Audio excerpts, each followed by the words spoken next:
Hello बच्चों, कैसे हैं आप लोग? ओके। पिछली यूनिट तक, पिछले लेक्चर तक हम लोगों ने पूरा पढ़ लिया था रॉल्स लॉ, सॉल्विटी, साथ साथ आइडियल नॉन आइडियल सॉल्यूशन। आज के लेक्चर में 12th और आईआईटी जेई या नीट सबके लिए मोस्ट इंपॉर्टेंट इसी से सवाल आता है अधिकतर। अब वो टॉपिक क्या है पता है?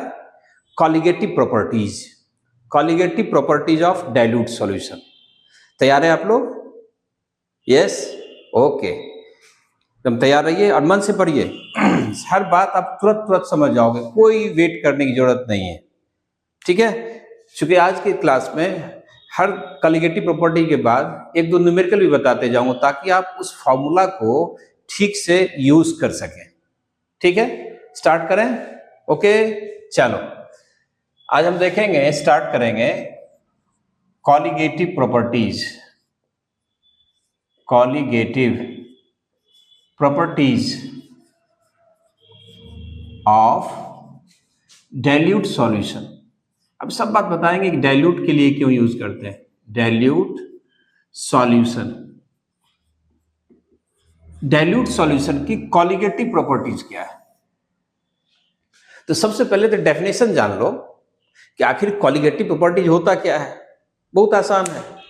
कहते हैं कि किसी सॉल्यूशन का वो प्रॉपर्टीज जो सॉल्यूट पार्टिकल्स के नंबर पर डिपेंड करता है, मतलब नंबर गेम है। समझ में आ रही बात? कि जो प्रॉपर्टीज सॉल्यूट पार्टिकल्स के नंबर पर डिपेंड करता है उन सब को हम लोग क्या कहते हैं? Colligative properties. अब बताओ, जब नंबर पर डिपेंड करता है इसका मतलब नंबर ऑफ मोल्स पर डिपेंड करेगा। नंबर ऑफ मोल्स पर डिपेंड करता है इसका मतलब क्या हुआ? मोल फ्रैक्शन पर डिपेंड करेगा, मोलैलिटी पर डिपेंड करेगा, मोलैरिटी पर डिपेंड करेगा एंड सो ऑन। मतलब मेजर फैक्टर है नंबर पर। मतलब सॉल्यूशन का वो प्रॉपर्टीज जो सॉल्यूशन में मौजूद सॉल्यूट पार्टिकल्स के नंबर पर डिपेंड करता है उसको हम लोग कहते हैं कौन सा चीज? Colligative properties. ओके, अब इसका दूसरा भी नाम देता हूं।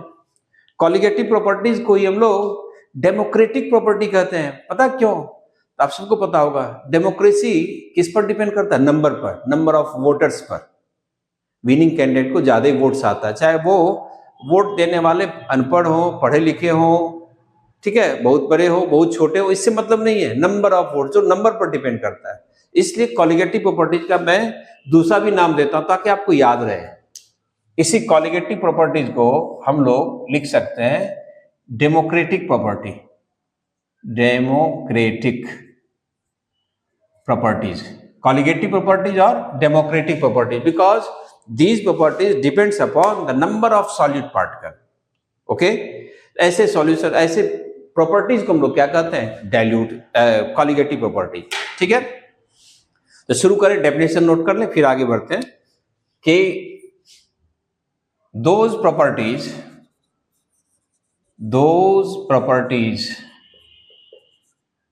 of solution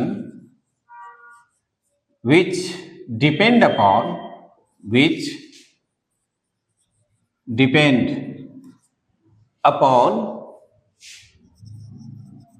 the number of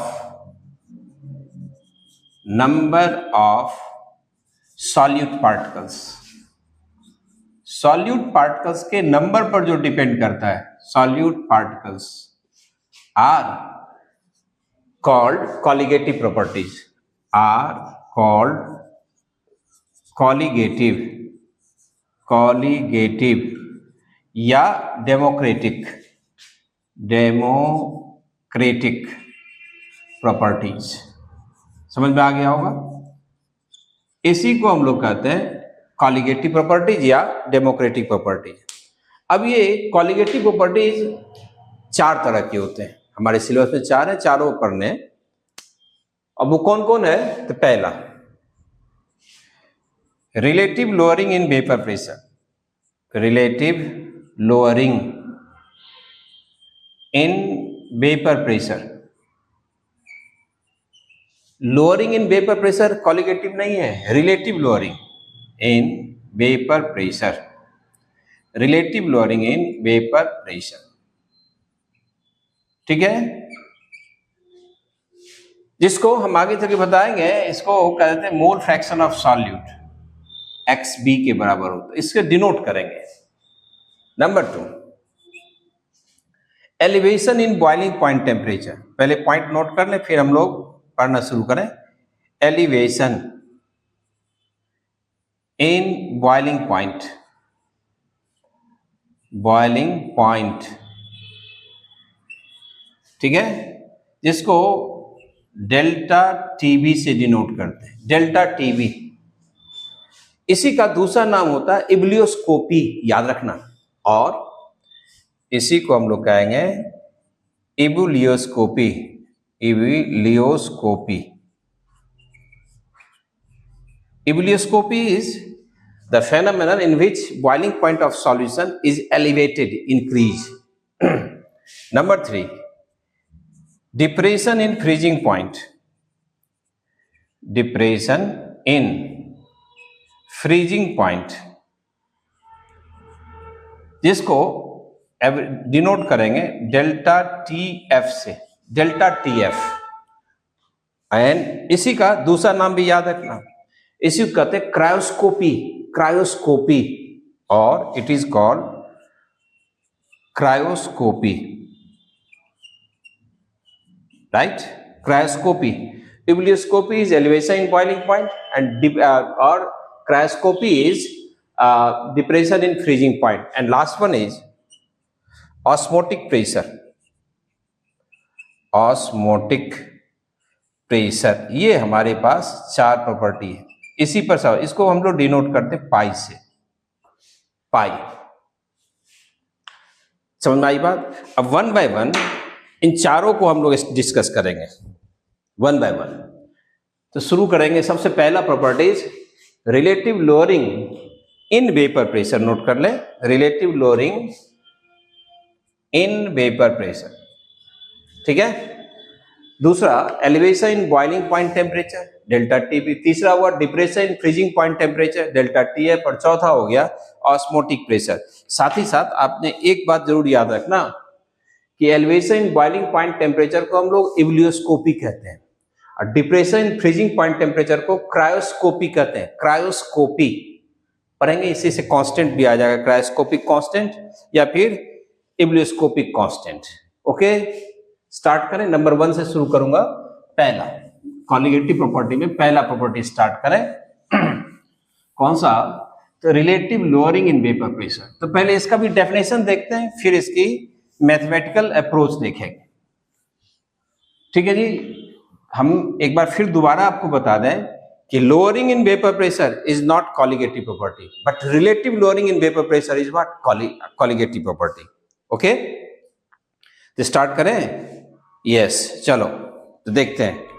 सबसे पहला नंबर 1, पहला स्टार्ट करते हैं हम लोग। Relative lowering in vapour pressure, vapour pressure पूरा लिखना है हम लोगों को। Relative lowering in vapour pressure, इसको हम अपनी सुविधा के लिए बार बार क्यों लिखें? RLVP से डिनोट कर लेंगे, RLVP, relative lowering in vapour pressure. अब होता क्या है, तो हम लोगों को पता है, पहले भी पढ़े थे कि जब किसी सॉल्यूशन में नॉन वोलाटाइल सॉल्यूट आप मिक्स करते हो, नॉन वोलाटाइल सॉल्यूट मिक्स रहता है किसी सॉल्यूशन में, तो उस सॉल्यूशन की वेपर प्रेशर क्या होती है? लोअर, कम हो जाती है, घट जाती है। ठीक है, तो that is called lowering in vapour pressure. तो किसी सॉल्यूशन में यदि नॉन वोलाटाइल सॉल्यूट प्रेजेंट है, तो उस सॉल्यूशन की वेपर प्रेशर प्योर सॉल्वेंट की वेपर प्रेशर से हमेशा क्या होगा? कम होगा।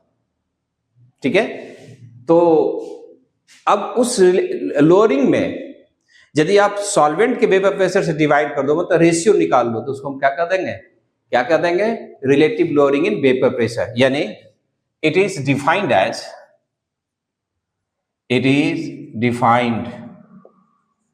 as the ratio of lowering in vapor pressure of solution of solution containing non-volatile solute, containing non-volatile solute, okay, and ratio है, दो चीज का होगा, तो lowering in vapour pressure of solution containing non volatile solute and vapour pressure of pure solvent, this is the definition of relative lowering in vapour pressure. यानी लिखेंगे हम लोग relative lowering in vapour pressure equal to lowering in vapor pressure of solution, okay, divided by vapor pressure of solvent के vapour pressure से आप divide कर दें, आपको मिल जाएगा relative lowering in vapour pressure. Okay, let vapour pressure of solvent जैसे water है या बेंजीन या CCl4 CS2 कोई जिसमें आपने सॉल्यूशन बनाया सॉल्वेंट का, इक्वल टू मान लेते हैं PA0।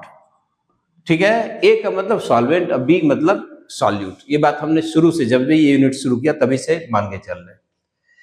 Vapour pressure of solution okay equal to P मान लेते हैं, P vapour pressure of solution equal to P।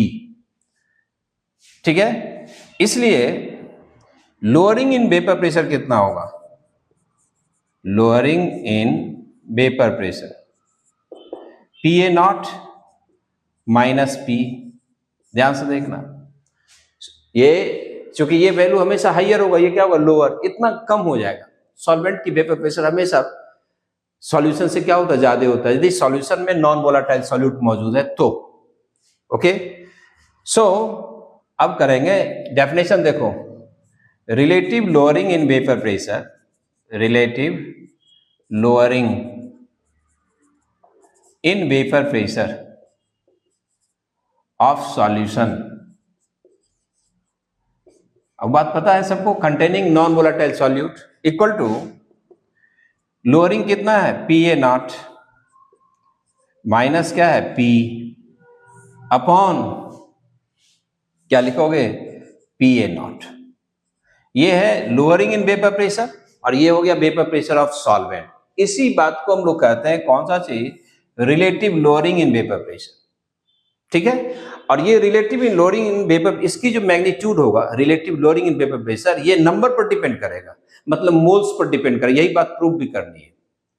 क्या आप सबको समझ में आ गया? जैसे मान लो कि बॉइलिंग वाटर का वेपर प्रेशर 760 mm है और उसमें आपने थोड़ा सा यूरिया मिला दिया, नॉन वोलाटाइल सॉल्यूट मिला दिया, अब उसकी वेपर प्रेशर डिक्रीज हो गया, कितना हो गया 750।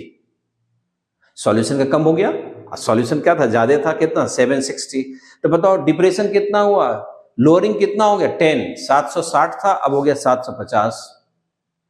तो relative lowering in vapour pressure का फॉर्मूला क्या निकालोगे, 760 माइनस 750 डिवाइडेड बाय 760 यानी 10 अपॉन 760। यही तो हुआ। डेफिनेशन समझ में आ गया होगा, मेन है डेफिनेशन, उसके बाद फिर आगे डिराइव करते हैं। इतनी बात सबको समझ में आ गई? Yes no? वेरी गुड, ऐसे आप रिस्पॉन्ड करते रहें। ओके, अब हम लोग इसी relative lowering in vapour pressure को ये प्रूव करेंगे कि ये एक कॉलिगेटिव प्रॉपर्टीज है, मतलब ये नंबर पर डिपेंड करेगा, मीनिंग टू से कि ये नंबर ऑफ मोल्स पर डिपेंड करेगा या मोल फ्रैक्शन पर डिपेंड करेगा या फिर मोलिटी, जो भी आप जो यूनिट्स मोल्स पर डिपेंड करता है, किसी में आप कर सकते हो। लेकिन यहां चलें कि यहां लिख दो, नाउ आगे बढ़ो कि relative lowering in vapour pressure, मैं एब्रिविएट कर देता हूं लेकिन आप पूरा लिखना, खास करके जब बोर्ड एग्जाम में आता है तो ये एब्रिविएशन नहीं चलता है, ये मैं अपने मन से बता रहे हैं। ठीक है, आप पूरा लिखना, relative lowering in vapour pressure equal to हो गया PA0 minus P upon PA0। अब आप बताओ, चूंकि नॉन वोलाटाइल सॉल्यूट है तो राउल्स लॉ और डाल्टन्स लॉ मिक्स किया था, तो याद होगा जब नॉन वोलाटाइल सॉल्यूट मौजूद रहता किसी सॉल्यूशन में तो सॉल्यूट का वेपर प्रेशर क्या होता, जीरो। P इक्वल टू क्या लिखते हैं हम लोग, ये PA नॉट लिखना, P इक्वल टू क्या लिखते हैं हम लोग, PA plus PB, partial vapour pressure of A plus partial vapour pressure of B। अब चूंकि नॉन वोलाटाइल सॉल्यूट है तो PV की वैल्यू क्या होगी, जीरो होगी। यहां लिखता हूं कि सिंस P हमने पहले मान रखा सॉल्यूशन का equal to PA partial vapour pressure of A plus partial vapour pressure of B। Now since B is non-volatile,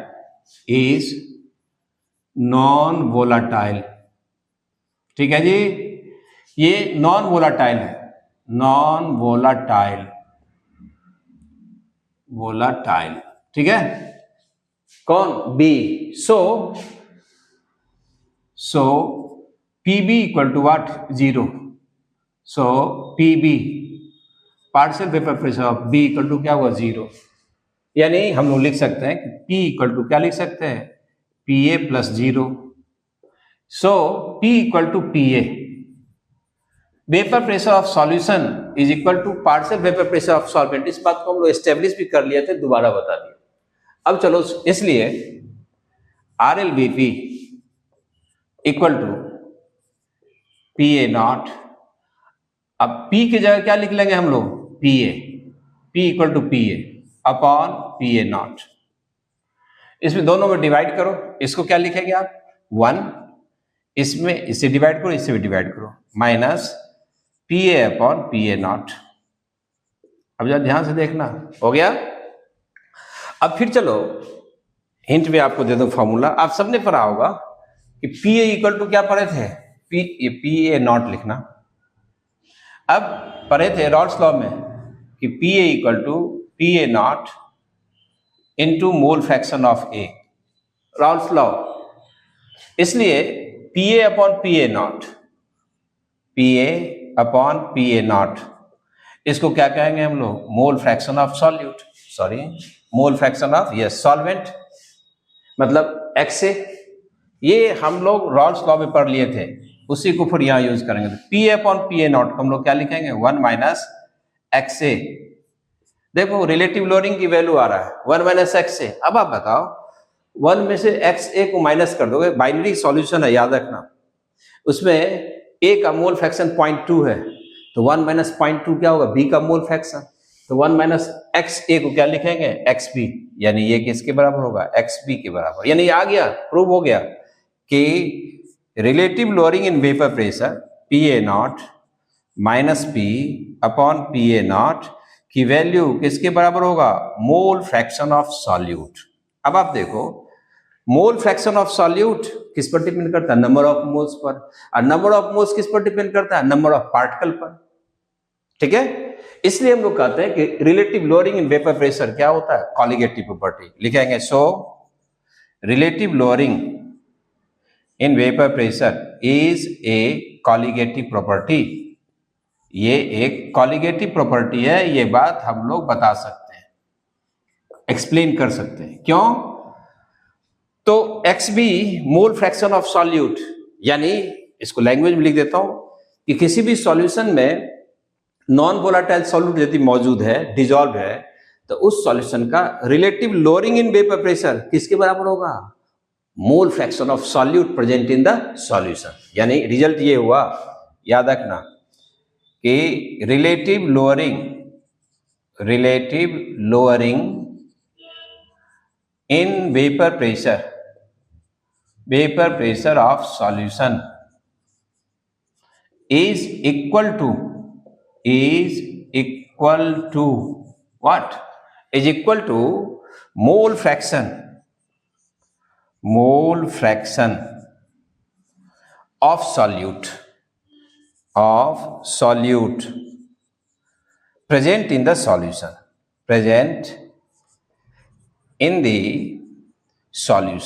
बस ये थियरी याद रखना कि relative lowering in vapour pressure is equal to mole fraction of solute. अब mole fraction number of mole पर depend करेगा। अब moles किस पर डिपेंड करता है, नंबर ऑफ पार्टिकल्स पर, यानी कि relative lowering in vapour pressure solute particles के नंबर पर डिपेंड करता है।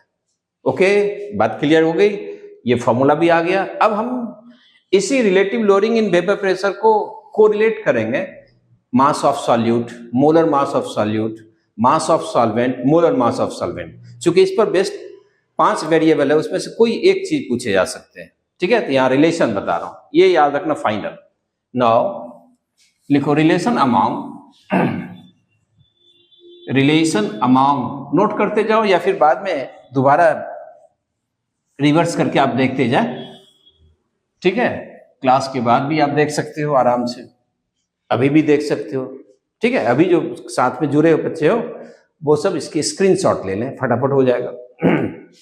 तो मैं बात कर रहा था relation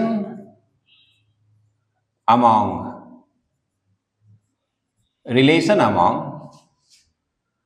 relative lowering in vapor pressure, okay, WB mass of solute, molar mass of solute, WA mass of solvent and molar mass of solvent, ये 5 चीज में रिलेशन एक आएगा।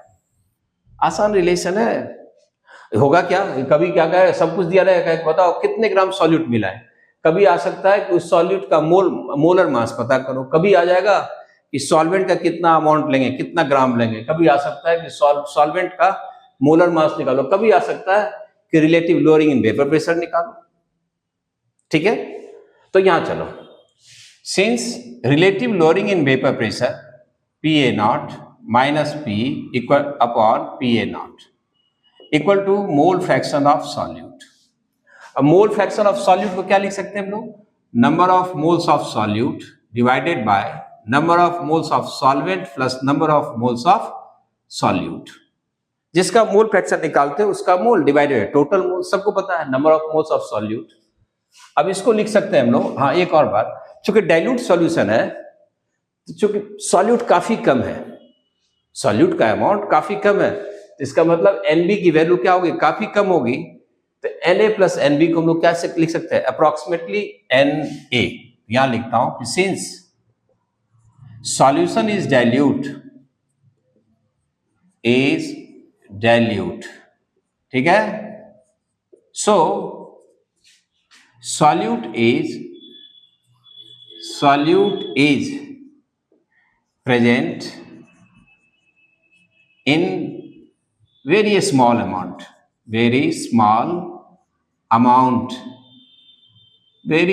amount में सॉल्यूट मौजूद है, अमाउंट, ठीक है।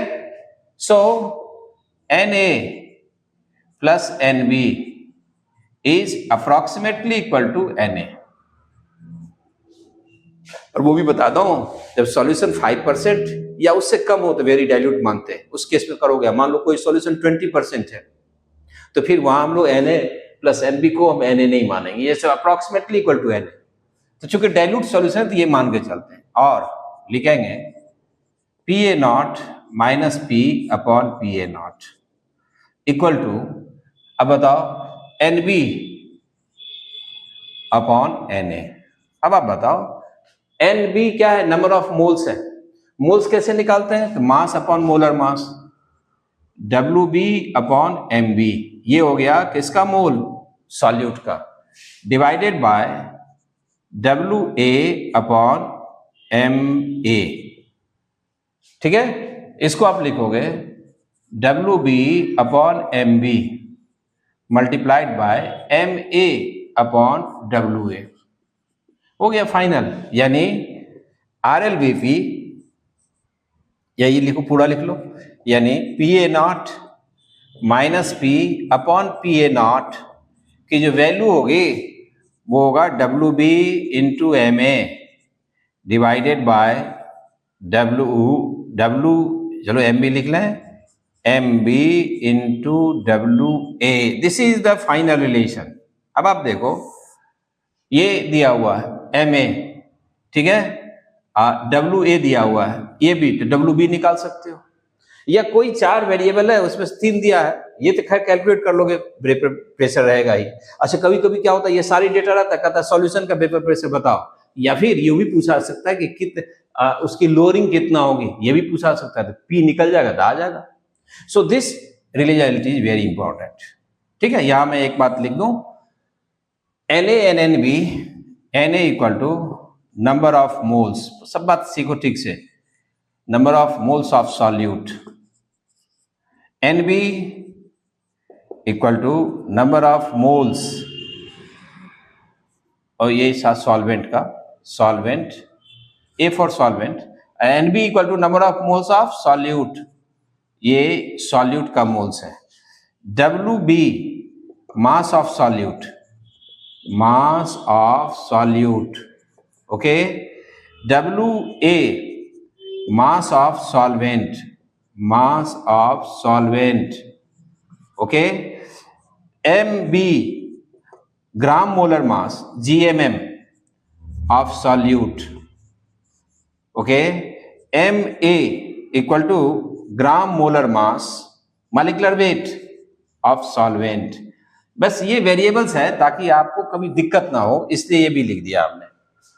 अब ये तो बड़ी आसान हुआ, तो दो बातें आपने सीखा, तीन बात कि RLBP कहते हैं किसे, उसको कैलकुलेट करने का फॉर्मूला क्या है, और ये प्रूव कर लिया कि relative lowering in vapour pressure number of particles पर डिपेंड करता है। नंबर ऑफ पार्टिकल पर डिपेंड करने का मतलब हो गया किस पर डिपेंड करता है, नंबर ऑफ मोल्स पर, यानी मोल फ्रैक्शन पर। और तीसरी बात कि ये फॉर्मूला याद रखना, सारे न्यूमेरिकल हो जाएगा, लेकिन एक कंडीशन बताऊंगा, ये फॉर्मूला तब यूज करेंगे जब सॉल्यूट क्या हो, नॉन इलेक्ट्रोलाइट, पानी में डालो तो फिर आइंस में ब्रेक ना हो। सोडियम क्लोराइड लेके चलो तो ये फॉर्मूला नहीं यूज होगा, क्यों, सोडियम क्लोराइड पानी में डालते हैं, सोडियम आयन क्लोराइड है, आयनाइजेबल नहीं होना चाहिए सॉल्यूट, नॉन आयनाइजेबल, उसके लिए यूज करेंगे। इसी में एक मॉडिफिकेशन करेंगे, वेंट ऑफ फैक्टर, आगे चल के तो वहां पढ़ेंगे, पहले आप सिंपल बात पढ़ते जाओ, ओके। आगे बढ़ो, अब मैं इस बात को समझाने के लिए एक दो न्यूमेरिकल प्रॉब्लम बता देता हूं ताकि आपको ये पूरी बात समझ में आ जाए। हम एग्जाम्पल के तौर पर बताते हैं, आप पूरा करेंगे, और जो नहीं होता हमने कई बार कहा कि कमेंट सेक्शन में आप अपनी प्रॉब्लम भेजें, अब भेज के देखो, ट्राई करके देखो, I will respond each and every question whatsoever you ask me. लेकिन आप करेंगे, हम केवल दो चार प्रॉब्लम आपको यहां बता देंगे, उससे उस पर पूरा कमांड नहीं होगा, गलतियां होगी, इसलिए बेहतर है कि हम लोग खुद से पढ़ते जाएं, थोड़ा काम करें, पता चल जाएगा। मैंने प्रॉब्लम नोट करके लाया आपके लिए, हमारे पास अभी स्मार्ट बोर्ड नहीं है कि वैसे बटन दबाएं प्रॉब्लम आ जाएगा, तो लिख के लाना पड़ता है, ठीक है। जब तक स्मार्ट बोर्ड की व्यवस्था नहीं हो रही है तब तक इस पर लिख रहा हूँ, ट्रेडिशनल मास्टर समझो, मास्टर साहब है ना, जो पहले चलता था वही, चेंज करेंगे समय के हिसाब से। चलो अगली बात देख लेते हैं कि एक प्रॉब्लम देख लेते हैं इस पर, किस पर, तो RLBP पर, ठीक है। एक नोट कर लें, एक न्यूमेरिकल दे देता हूं, एग्जाम्पल के तौर पर एक न्यूमेरिकल प्रॉब्लम दे रहा हूं, बड़ी आसान है, प्रॉब्लम लिखने में टाइम लगता है, बस यही हो जाता है, स्मार्ट बोर्ड रहने पर टाइम की बचत होती है, थोड़ा अट्रैक्टिव होता है, बच्चे को पढ़ने में थोड़ा ज्यादा मजा आता है, बस यही होता है, प्रोग्रेस ज्यादा होता है, इसमें लिखना पड़ता है हमें। एक मिनट, चलो एग्जाम्पल है,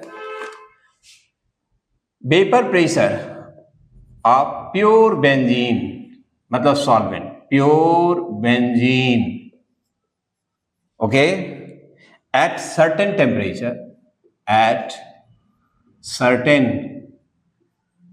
temperature is दिया हुआ 0.0850 बार, ठीक है, ओके। अब है non electrolyte, non electrolytic,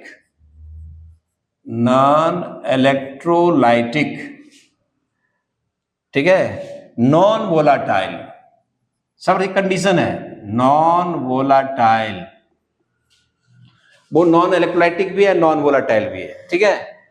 solid,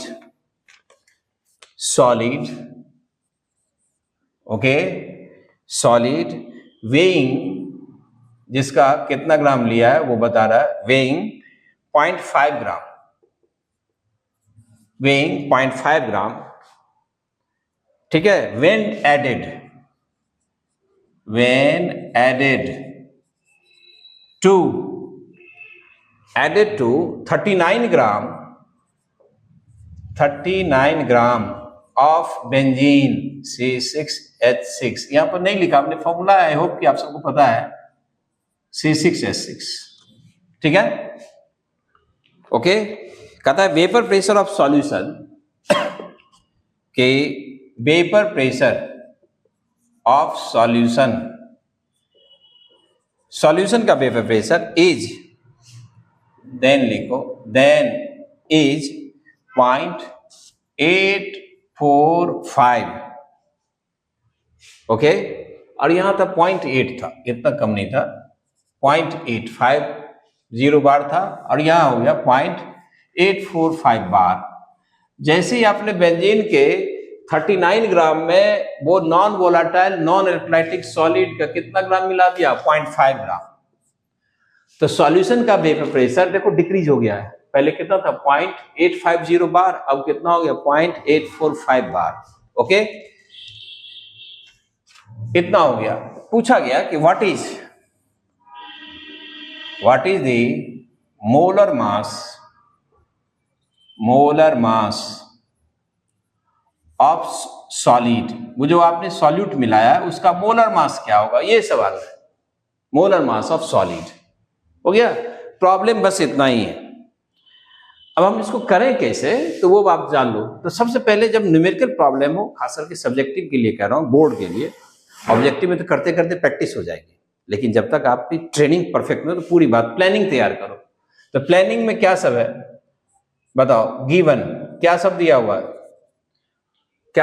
है, तो Pa0, देखो ना बेंजीन सॉल्वेंट है, Pa0 की वैल्यू कितना है, 0.850 बार।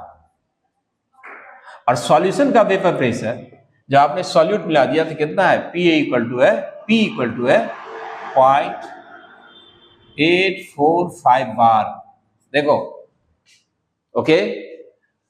और मास ऑफ सॉल्यूट है WB, कितना ग्राम मिलाया, 0.5 ग्राम, ओके। और सॉल्वेंट का भी मास लिखा हुआ देखो ना कितना है, 0.390 ग्राम। WA इक्वल टू 39 ग्राम। इतना ग्राम बेंजीन में आपने 0.5 ग्राम सॉलिड मिला दिया, ओके। वेपर प्रेशर 0.85 से डिक्रीज होकर कितना हो गया, 0.845 हो गया बार। उसके बाद बेंजीन है, तो बेंजीन का मोलर मास तो हम लोग लिख सकते हैं ना, Ma, मतलब मोलर मास। अब लिख नहीं रहा हूं, मोलर मास ऑफ बेंजीन। तो बताओ कितना बेंजीन है, कार्बन कितने, 6, तो 12 इंटू 6, प्लस हाइड्रोजन कितने हैं, 6, तो 6 इंटू 1 या 1 इंटू 6 लिखो, ठीक है। ये 1 हो गया एटमिक मास ऑफ हाइड्रोजन, या एटमिक मास ऑफ कार्बन 12 था। ये आप करेंगे कितना हो गया, 78 ग्राम पर mole, gram molar mass of solvent आ गया। आपसे पूछा गया MB बताओ, मोलर मास ऑफ सॉल्यूट, ये सवाल में है, सॉल्यूट का मोलर मास क्या होता है। देखो कितना सिंपल है, यानी कि MB निकालना है। अब हम लोगों ने अभी जस्ट पढ़ा था रिलेटिव लोअरिंग, मतलब Pa0 minus P upon Pa0। इसकी वैल्यू कितना आया था, याद होगा, WB upon MB into MA upon WA, यही पढ़ा था, देख लो relation, just we have discussed it. अब हमारे पास Pa0 की वैल्यू कितना है बताओ, बताते चलो। यहां लिखता हूं 0.850 माइनस P 0.845 डिवाइडेड बाय 0.850, देखो हो गया, रिलेटिव लोअरिंग हो गया, इक्वल टू WB है 0.5 gram into MA molar mass 78, यहां निकल चुका है 78, डिवाइडेड बाय MB, ये अननोन है, यही निकालना है हमें, MB इंटू WA कितना ग्राम है, 39 ग्राम। देखो सॉल्वेंट का मास 39, इस दोनों को तो कैंसिल कर ही दो, कितना हो जाएगा 2, और 2 में 0.5 से मल्टीप्लाई करो तो कितना होगा 1, अरे 2 का आधा 1 अपॉन MB, निकल गया। देखो कितना सिंपल है। अब इस दोनों को हमने सब्ट्रैक्ट किया तो कितना होगा 0.005, इसमें से इसको माइनस किया, divided by 0.850 equal to 1/mv। हमें यही निकालना था भाई। So molar mass of solute mv कितना हो जाएगा?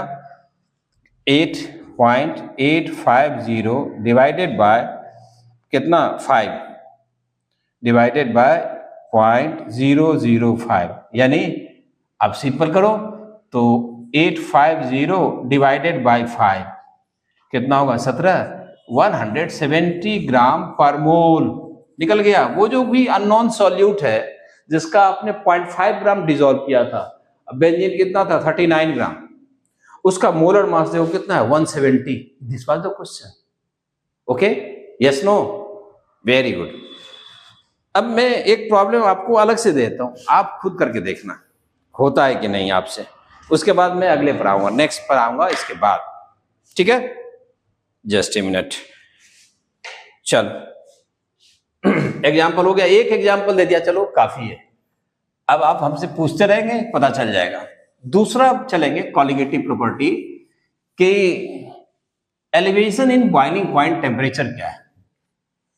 ओके, ठीक है, एलिवेशन इन बॉइलिंग पॉइंट। अच्छा, एक बात और लिख देता हूं, कई बार बच्चे न्यूमेरिकल करते समय यूनिट सही नहीं लिखते हैं, तो याद रखना एटमॉस्फेयर में और बार में जो रिलेशन है इसको कभी नहीं भूलना। मैं अलग से लिख देता हूं, ये 1.013 बार इक्वल टू 1 एटमॉस्फेयर। ऐसे लगता होगा कि लगभग बराबर है, ये 1 एटमॉस्फेयर है। 1.013 बार इक्वल टू 1 एटमॉस्फेयर। तो अधिकतर हम देखते हैं प्रेशर की यूनिट बार में आती है, तो घबराना नहीं, लेकिन आपको पूरा लेके चलना होगा जो प्रेशर दिया हुआ। ये नहीं कि 1.013 को अप्रोक्सीमेटली 1 मान ले। तो ऑब्जेक्टिव एमसीक्यू में तो चलेगा, अप्रोक्सीमेट मान कर लो चल जाएगा, लेकिन सब्जेक्टिव में दिया आता है तो आपको एग्जैक्ट करना होगा। ये बात याद रखना, मैं अलग से नोट किया, जहां जहां कन्वर्जन की जरूरत होगी लिखते जाऊंगा। अब हम लोग दूसरा कॉलिगेटिव प्रॉपर्टी में चलते हैं, सेकेंड, एलिवेशन। एलिवेशन मतलब जानते हो? इंक्रीज होना, बढ़ना। Elevation in boiling point, boiling point यानी इसको हम लोग डिनोट करेंगे किससे? डेल्टा। और दूसरा नाम भी बताया था, एबुलियोस्कोपी। एबुलियोस्कोपी, एबुलियोस्कोपी याद रखना। इसको डिनोट करते हैं हम लोग डेल्टा टीबी से। Delta TB, b for boiling, small b लिख रहा हूं, और डेल्टा मतलब चेंज, ठीक है? तो अब ये दूसरा कॉलिगेटिव प्रॉपर्टी उससे ज्यादा इंटरेस्टिंग है, तो ध्यान से सीखना। अब हम एलिवेशन पढ़ने से पहले तो ये सीखें कि भाई बॉइलिंग पॉइंट है क्या।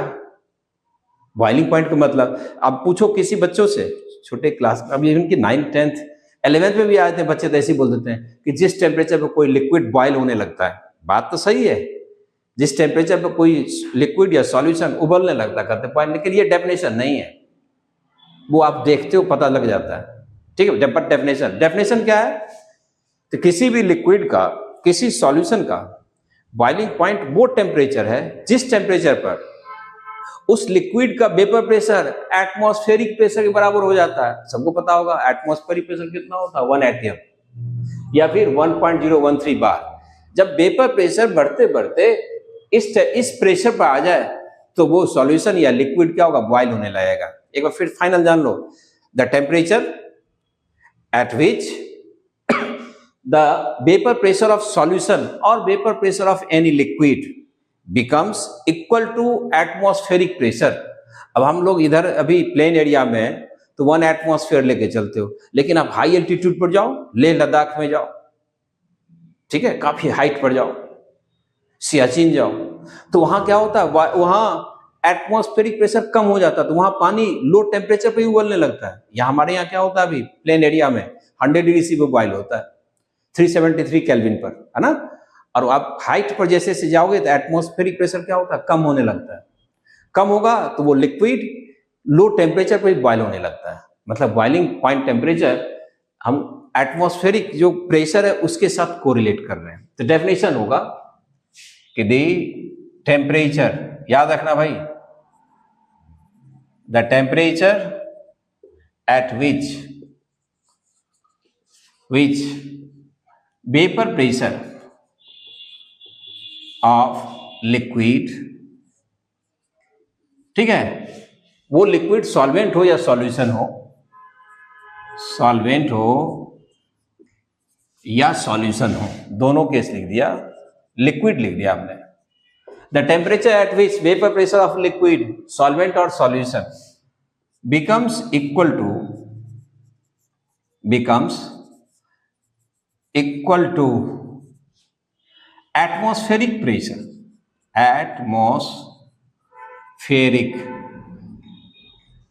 Atmospheric pressure place to place vary करता है, इसलिए एक ही लिक्विड का boiling point temperature, same liquid का, पानी ले लो, प्लेस टू प्लेस ये क्या होता है, वेरी करते रहता है। Okay, equal to atmospheric pressure, atmospheric pressure same है, is called boiling point, is called boiling point temperature, boiling point temperature, या बॉइलिंग पॉइंट भी लिखो, काम चल जाएगा, टेम्परेचर, ये हो गया बॉइलिंग पॉइंट टेम्परेचर का। जैसे फॉर एग्जांपल हम लोग कहते हैं boiling point temperature of water, किसका, वाटर का, वाटर सॉल्वेंट है तो यहाँ टीबी नॉट कर दिया, equal to 373 kelvin. Okay, NTP पर लेके चल रहे, एट बॉइलिंग पॉइंट टेम्परेचर कितना, 373 केल्विन। इसका मतलब ये हुआ कि at 373 kelvin vapour pressure of water is equal to 1 atm or equal to 1.013 bar or equal to 760 mm Hg या फिर 76 सेंटीमीटर Hg, ये सेंटीमीटर में लिखा। इस टेम्परेचर पर वाटर का वेपर प्रेशर इतना होता है, इसलिए वाटर बॉयल होने लगता है। डेफिनेशन समझ में आ गया, यस नो? यानी बॉइलिंग पॉइंट टेम्परेचर भी कहीं ना कहीं किससे कोरिलेटेड है, वेपर प्रेशर से ही कोरिलेटेड है। अब चलो, किसी सॉल्यूशन में जब नॉन वोलाटाइल सॉल्यूट मिलाते हैं तो उसकी वेपर प्रेशर क्या होती है, कम हो जाती है। अब कम हो गया तो उसको बढ़ते बढ़ते एटमॉस्फेरिक प्रेशर में होने के लिए टेम्परेचर क्या होगा, ज्यादा देना पड़ेगा। इसलिए हम कहते हैं क्या कि जब किसी सॉल्यूशन में नॉन वोलाटाइल सॉल्यूट मिक्स करते हैं हम लोग तो उसकी बॉइलिंग पॉइंट क्या होती है, एलिवेट हो जाता है, बढ़ जाता है, boiling point gets elevated. Okay, चलो पहले इसको पूरा कर लें कि when non volatile solute is present in the solution,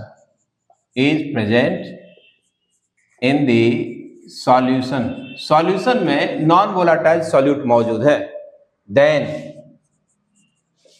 it's vapour pressure is lowered, कम हो जाता है। So its boiling point is elevated, boiling point क्या होगा, बढ़ जाएगा, एलिवेटेड, बढ़ जाएगा। This phenomenon is called ebullioscopy, इसी को हम लोग इब्लियोस्कोपी कह देते हैं। It is called ebullioscopy. Is it okay, yes no? Very good. चलो अब हम इसी बात को जानो कि जब वेपर प्रेशर कम हुआ तो बॉइलिंग पॉइंट क्या हो गया, बढ़ गया। यानी बॉइलिंग पॉइंट और वेपर प्रेशर इनवर्सली रिलेटेड है। Boiling point and vapour pressure are inversely related. देख लो, ध्यान सीखना, इसी बात को मैं दोबारा बता दूं मैथमेटिकली ताकि भूलना नहीं। रिजल्ट ये हुआ कि boiling point is inversely proportional to vapour pressure. Okay, vapour pressure ज्यादा होगा तो नेचुरली बॉइलिंग पॉइंट क्या होगी, कम। लो टेम्परेचर पर ही उसकी वेपर प्रेशर क्या होगा, एटमॉस्फेरिक प्रेशर बराबर हो जाएगा। अब वेपर प्रेशर कम है तो ज्यादा होगा, ये ज्यादा है तो कम होगा। अब वेपर प्रेशर किस पर डिपेंड करता है, वोलाटिलिटी पर, यानी proportional to volatility of liquid, liquid ज्यादा वोलाटाइल होगा, ध्यान से समझना, ज्यादा वोलाटाइल होगा तो वेपर प्रेशर क्या होगी, ज्यादा होगी, बॉइलिंग पॉइंट कम होगा। या फिर प्रोपोर्शनल टू, अब वोलाटिलिटी किस पर डिपेंड करता है, इंटरमॉलिक्यूलर फोर्स पर। अब इंटरमॉलिक्यूलर फोर्स स्ट्रांग होगा, देखो ध्यान से, यानी directly proportional to intermolecular force, molecule में जो ए इंटरेक्शन होता है उस पर डिपेंड करता है। जितना ज्यादा होगा बॉइलिंग पॉइंट क्या होगी, उतनी हाइयर होगी, और ये जितना कम होता है इंटरमॉलिक्यूलर फोर्स, बॉइलिंग पॉइंट क्या होती है, लो होती है। इन बातों को ऑब्जेक्टिव टाइप के लिए इस रिजल्ट को याद रख लेना। अब हम लोग चलते हैं एलिवेशन पर। Let boiling point of solvent का बॉइलिंग पॉइंट मान लेते हैं इक्वल टू टीबी नॉट मान लिया। टेम्परेचर बॉइलिंग नॉट का मतलब प्योर फॉर्म में ये जो सॉल्वेंट है उसका वेपर प्रेशर, ओके। फिर बॉइलिंग पॉइंट ऑफ सॉल्यूशन का बॉइलिंग पॉइंट क्या मान लेते हैं हम लोग, टीबी। अब आप बताओ टीबी ज्यादा होगा कि टीबी नॉट ज्यादा होगा, पता चल गया होगा। टीबी सॉल्यूशन की बॉइलिंग पॉइंट क्या होगी, बढ़ जाएगी, क्यों, तो उसका वेपर प्रेशर कम हो गया। अब इसी के डिफरेंस को हम लोग कह देंगे कौन सा चीज, डेल्टा टीबी। सो लिखेंगे, सो elevation in boiling point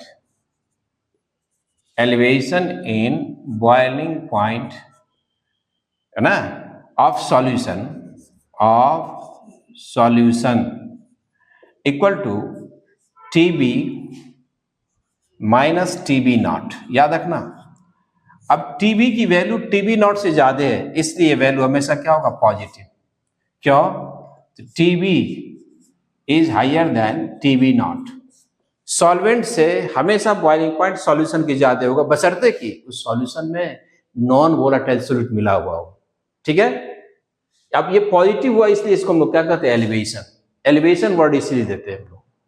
क्या डेफिनेशन समझ में आ गया सबको, यस नो।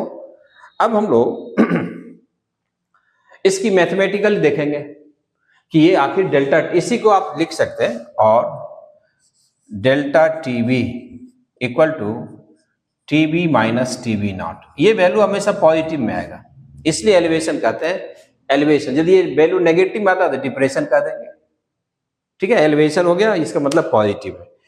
अब इसमें रिलेशन, इस डेल्टा टीबी को हम लोग मोलैलिटी के साथ ये भी देखेंगे ना कि ये भी नंबर ऑफ मोल्स पर डिपेंड करता है। यानी हमें ये चेक करना है कि डेल्टा टीबी कैसे होता है। तो बाय एक्सपेरिमेंट, मैं सीधे एक्सपेरिमेंट रिजल्ट पाता हूं। By experiment it has been observed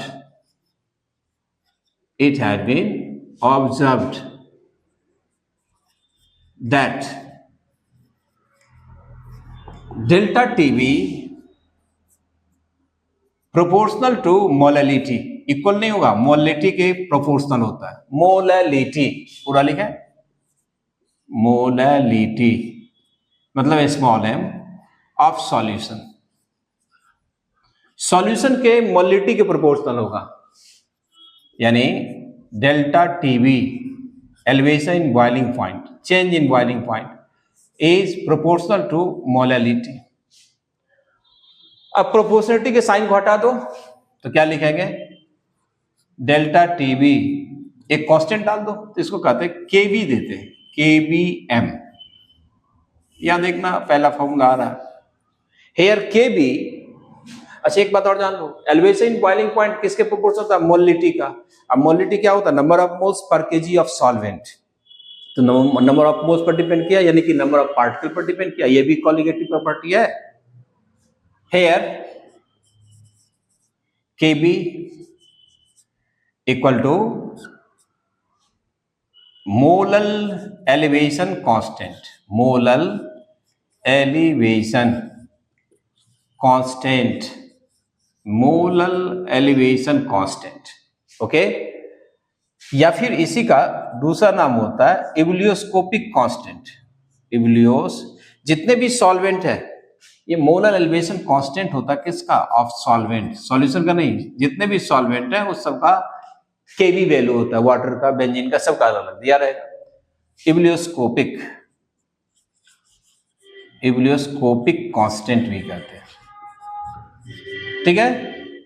अब केबी की डेफिनेशन क्या होगी? इसकी डेफिनेशन बता सकते हो कि यदि सॉल्यूशन की मोलिटी 1 हो जाए, 1 एम, मतलब 1 kg सॉल्वेंट में सॉल्यूट का 1 मोल डिजॉल्व है, तब जितना एलिवेशन होगा बॉइलिंग पॉइंट को उसी क्या कहेंगे? केबी कहेंगे। डेफिनेशन यही बता रहा हूं, देखना। यहां नोट कर दो, डेफिनेशन ऑफ केबी, केबी का डेफिनेशन, केबी देखो, if m equal to 1 then delta TB equal to KB. मतलब सॉल्यूशन के बॉइलिंग पॉइंट में जितना एलिवेशन होता है वही उसका केबी वैल्यू होता है, लेकिन कंडीशन है कि यदि सॉल्यूशन की मोलिटी कितना हो? 1 m हो। यानी डेफिनेशन बताएंगे कि इब्लियोस्कोपिक कांस्टेंट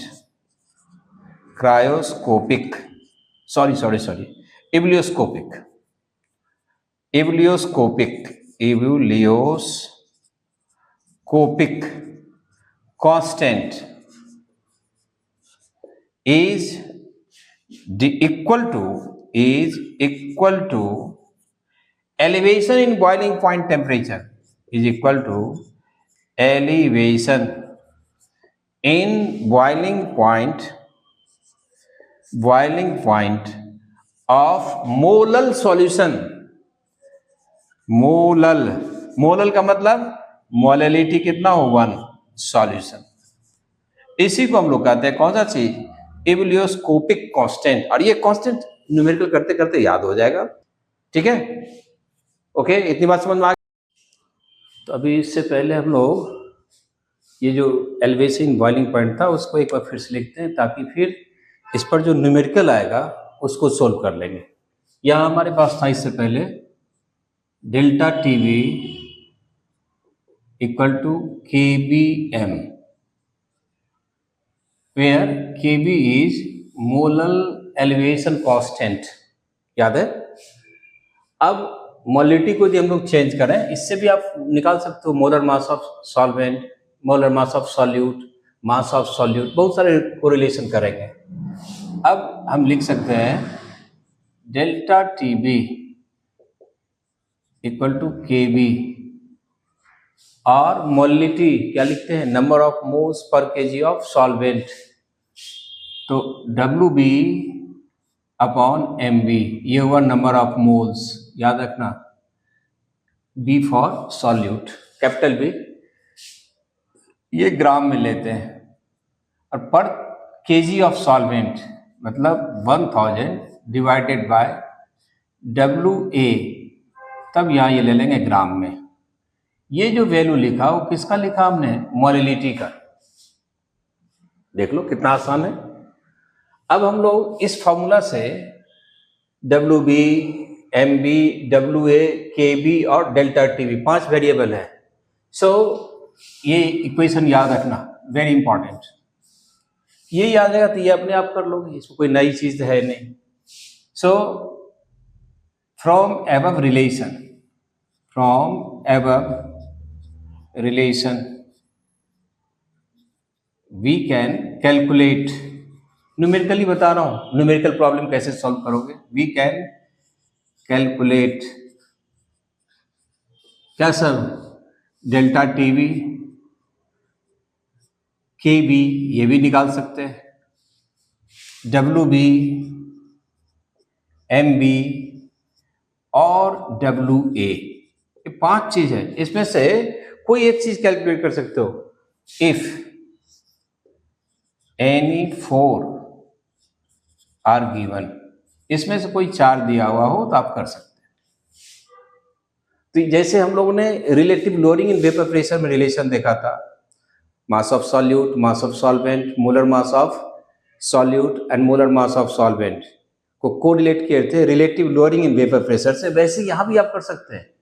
5 है, डेल्टा टीबी, केबी, डब्ल्यूबी, एमबी और डब्ल्यूए, कोई 4 की वैल्यू पता होगी या दिया रहेगा, कैलकुलेट कर लोगे, तो 5वीं की वैल्यू आप आराम से कैलकुलेट कर लें, कोई प्रॉब्लम नहीं होगा। ठीक है, चलो अब मैं इस पर एक प्रॉब्लम देख लेता हूं, तब फिर आगे बढ़ूंगा, ग्राफिकली भी दिखाएंगे। एक प्रॉब्लम ले लो, छोटा सा प्रॉब्लम, एनसीईआरटी का ही दे रहा हूं। ठीक है, प्रॉब्लम यूं है, एनसीईआरटी से ही दे रहा हूं। 18 ग्राम एक प्रॉब्लम ले लें, ताकि आपको जितने भी कॉलिगेटिव प्रॉपर्टी पढ़ रहे हो उस सबका एप्लीकेशन सीखे। न्यूमेरिकल पूछे जाते हैं एग्जाम में अधिकतर, और जब थियरी कंसेप्ट रहेगा तब हम लोग न्यूमेरिकल भी कर सकते हैं। प्रॉब्लम है इसी पर based. 18 gram of glucose, 18 gram of glucose, पता होगा सबको फॉर्मूला, C6H12O6। ठीक है, is dissolved in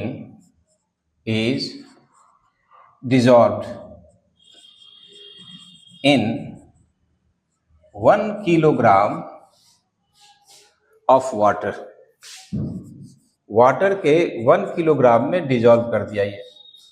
ठीक है, now at what temperature, eight what temperature, ठीक है, विल वाटर बॉयल, विल, ये जैसे आपने पानी में मिला दिया है 18 ग्राम, तो इसके लिए कहा था क्या बॉइलिंग होगा।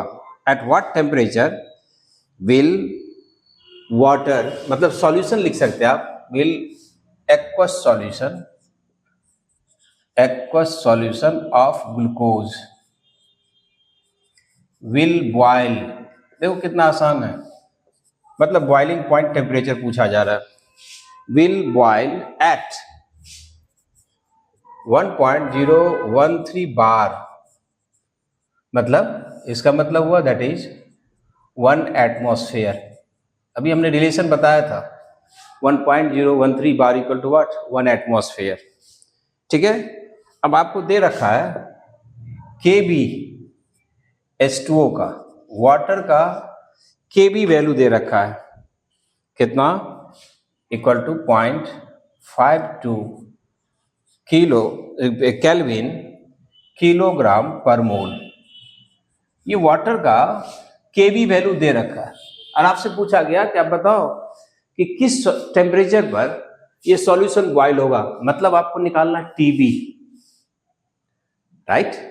और टीबी निकालेंगे तो क्या लिखेंगे, टीबी नॉट प्लस जितना डेल्टा टीबी आएगा, हमें पता है। देखो कैसे करेंगे, आपको पहले कैलकुलेट क्या करना है, पूछा गया है TB equal to what, boiling point of solution क्या होगा।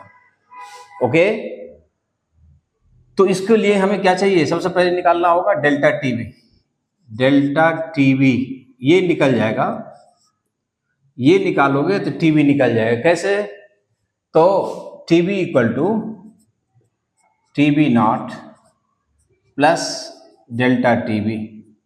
क्या समझे, जैसे ही हम किसी सॉल्वेंट में क्या कहते हैं, नॉन वोलाटाइल सॉल्यूट मिलाते हैं, तो सॉल्यूशन का बॉइलिंग पॉइंट क्या होता है, एलिवेट हो जाता है, बढ़ जाता है, वही बढ़ाएगा, इतना बढ़ जाएगा। ये सॉल्यूशन का बॉइलिंग पॉइंट, ये सॉल्वेंट वाटर का, यही वैल्यू हमें निकालनी है, ये जानो। अब इसको निकालने के लिए डेल्टा टीबी निकालेंगे, और टीबी नॉट पता है हमें, वाटर का बॉइलिंग पॉइंट यहां दे देता हूं, TB naught that is boiling point of water at 1.013 बार। इस प्रेशर पर कितना होता है, 373 ऐसे 373 डिग्री सेल्सियस में लेके चलते हैं इधर 1 एटमॉस्फेयर पर। तो ये वैल्यू हमें पता है, वाटर का बॉइलिंग पॉइंट टेम्परेचर लेके चलते हैं 373.15 केल्विन, ये है वाटर का। तो ये हमें पता है, केवल डेल्टा टीवी निकालेंगे, डेल्टा टीवी निकलेगा, निकल जाएगा। देखो कैसे करेंगे, यहाँ है हमारे पास formula, delta TV equal to KB, KB की वैल्यू कितना है 0.52, ओके, इनटू डब्ल्यूबी, डब्ल्यूबी देखो कितना है 18 ग्राम। अब ग्लूकोज का मोलर मास निकाल देता हूं भाई, C6H12O6, ऐसे याद हो जाएगा करते करते। 6 कार्बन है, 12 इंटू 6, 12 हाइड्रोजन है, 1 into 12, okay, plus 6 into 16 oxygen, सबको ऐड करो 180 आ जाएगा, 180 ग्राम पर मोल। तो यहाँ ये 180 होगा, देखो ये निकालना है मोलिलिटी, और इनटू पर केजी है, ये 1 केजी था मतलब 1000 ग्राम, तो सीधा लिख लो 1000 डिवाइडेड बाय 1000, ये कैंसिल ही हो गया। इसको भी कैंसिल करेंगे तो ये हो गया 0.52 इंटू 1/10, देखो इस दोनों को कैंसिल करो, यानी ये कितना हो गया 0.052, ये है delta TV.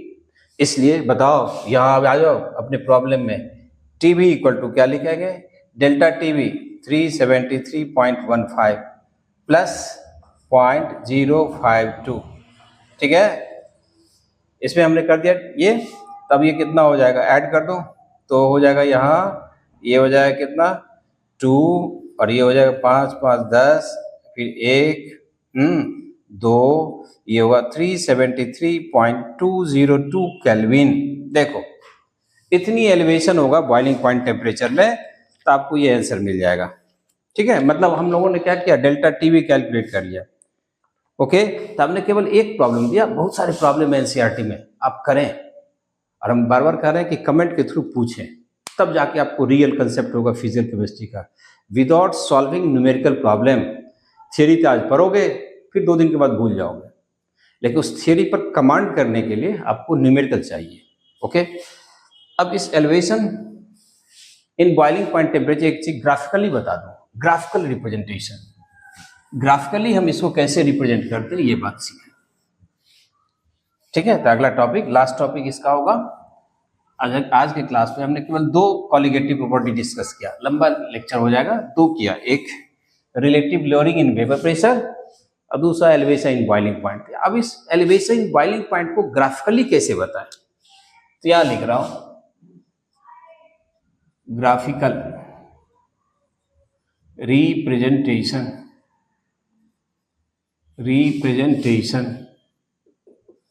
Of elevation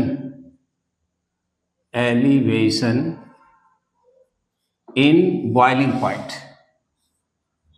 boiling point में एलिवेशन को हम लोग कैसे रिप्रेजेंट करें ये बात जानो, ग्राफिकल नॉलेज भी होना चाहिए, जितनी भी थियरी पढ़ते हो सुटेबल ग्राफ से आप पढ़ सकते हैं। अब आप बताओ बॉइलिंग पॉइंट कहते हैं किसे, हम लोग बार बार बता रहे हैं, कोई इस लेक्चर में पूरा शुरुआत में बताया कि उस टेम्परेचर को कहते हैं बॉइलिंग पॉइंट जिस टेम्परेचर पर किसी लिक्विड का वेपर प्रेशर किसके बराबर हो जाता है, एटमॉस्फेरिक प्रेशर के बराबर, तो सॉल्यूशन क्या होता है, बॉइल होने लगता है। तो इस एक्सिस पर हम लेके चलते हैं वेपर प्रेशर, इस पर लेके चले वेपर प्रेशर, इजी ग्राफ है, देखो वेपर प्रेशर इस एक्सिस पर, और इस एक्सिस पर लेके चलते हैं टेम्परेचर, टेम्परेचर को लेके चलते हैं इस एक्सिस पर, टेम्परेचर T, इस एक्सिस पर टेम्परेचर लेके चलो। मान लिया कि यहां आके ये जो लाइन आप बता दे रहे, ये लाइन ये शो करता है 1 atm, 1 एटमॉस्फेरिक प्रेशर बता रहा है, या 1.013 बार, ये जो लाइन बता रहा है ये 1 atm 1 एटमॉस्फेरिक प्रेशर है, या फिर 1.013 बार, ओके। ये ले, अब जब किसी लिक्विड की वेपर प्रेशर इस लाइन को टच करता है, बढ़ता, जैसे जैसे टेम्परेचर बढ़ाओगे वेपर प्रेशर क्या होगा, बढ़ता जाएगा। हम लोगों ने पढ़ा था शुरुआत में factors affecting the vapour pressure of liquid, तो टेम्परेचर बढ़ेगा तो बढ़ता जाएगा। तो पहले सॉल्वेंट के लिए लेके चलते हैं, सॉल्वेंट के लिए मान लो ये ग्राफ ले लिया, जैसे जैसे टेम्परेचर बढ़ा तो ये ऐसे बढ़ता गया, 1 मिनट लंबा हो गया, देखो ये लिखता हूं फॉर सॉल्वेंट, सॉल्वेंट के लिए जैसे देखो यहां देखना टेम्परेचर बढ़ता जा रहा है, ये बढ़ती जा रही है, वेपर प्रेशर बढ़ता गया, बढ़ते बढ़ते इस पॉइंट पर आकर के इस सॉल्वेंट का वेपर प्रेशर कितना हो गया, 1 एटमॉस्फेयर, इसलिए ये पॉइंट जिस टेम्परेचर को रेफर करेगा, देखना उसको क्या कहेंगे, TB naught. It is what, TB naught, boiling point temperature of what, solvent. अब आप उसमें नॉन वोलाटाइल सॉल्यूट मिला तो सॉल्यूशन बनेगा, तो सॉल्यूशन का वेपर प्रेशर हमेशा सॉल्वेंट से क्या होगा, कम होगा। तो यहां लेके चलता हूं, ये लाइन लेके चलते हैं सॉल्यूशन का। This line represents the vapour pressure of solution. मान लो ये आ गया फॉर सॉल्यूशन, सॉल्यूशन के लिए है, और ये लाइन है, ये ग्राफ जो लिखा है किसके लिए, सॉल्वेंट के लिए। ओके, अब आप बताओ इस सॉल्यूशन का वेपर प्रेशर देखो हमेशा सॉल्वेंट से क्या कम है, राइट। तो हाइयर टेम्परेचर पर जाके इसका वेपर प्रेशर देखो यहाँ 1 atm के बराबर होना चाहिए, चाहे सॉल्वेंट हो या सॉल्यूशन हो। एटमॉस्फेरिक प्रेशर बराबर जैसे ही उसका वेपर प्रेशर होगा, that liquid will start to boil, boil होना शुरू हो जाएगा। अब इसका देखना ये किस टेम्परेचर को रेफर करता है, यहां देखना इस टेम्परेचर को रेफर करता है। ये कौन सा चीज हो गया, TB, boiling point of solution, solution का ये हो गया। अब आप बताओ टीबी नॉट और टीबी में से ज्यादा कौन है, दिखाई दे रहा है, टेम्परेचर बढ़ता है टीबी की वैल्यू ज्यादा है, इसलिए ये जो डिफरेंस है that difference is called delta TB. देखो सबको समझ में आ गया होगा, डेल्टा टीबी। ओके, क्लियरली समझ में आ गया, यानी delta TB equal to TB minus TB naught. ये वैल्यू कैसा दिख रहा है, पॉजिटिव दिख रहा है।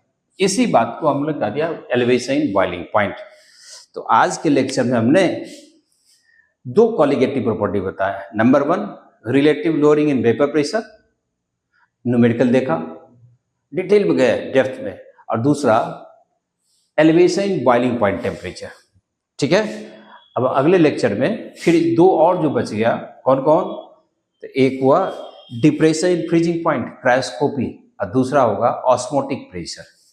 ओके, तब तक के लिए बाय, स्वस्थ रहें, ठीक है। अब मन से पढ़ें, पढ़ोगे कोई चीज असंभव नहीं है, फिर हम लोग आपके साथ हैं ही। Okay, bye, see you.